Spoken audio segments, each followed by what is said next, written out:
A secret legal battle between the U.S. government and Yahoo over requests for customer data became so acrimonious in 2008 that Washington wanted to charge the internet company $250,000 a day if it didn't comply. Welcome to your Friday lunch break, everyone. I'm Tanya Rivero.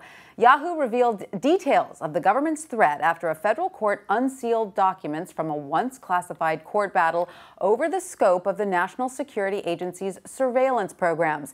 With more details, we're joined by WSJ cybersecurity reporter Danny Yadron. Danny, thanks so much for being with us. Thanks for having me. So these documents came out, and what has Yahoo said about them?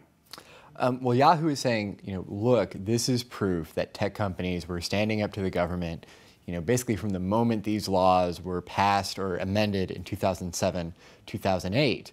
And the perception, after Edward Snowden started leaking last year, is that tech companies had just been, rolling over until this became a public relations debacle. And what do these documents show about what the government was requesting specifically?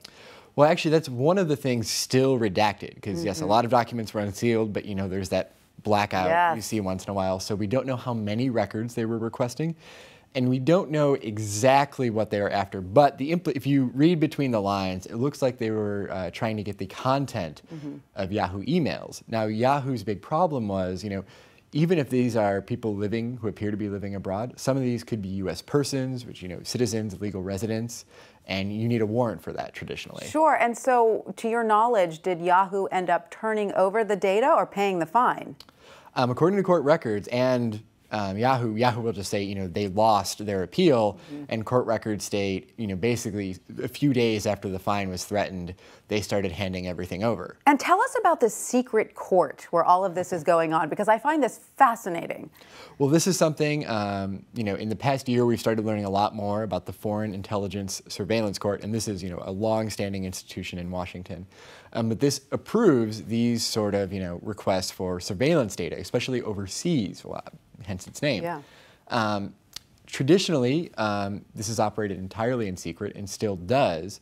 But in the past year, we've been learning more about the way they at least make their legal decisions. And what the U.S. government is basically doing is they're not backing off these programs we've been reading about for the past year, but they're trying to answer the criticism that we don't even know the legal justification sometimes for these programs. So fascinating, so secretive. Now, this case happened in 2008. As far as we know, are there other similar cases going through the secretive court right now?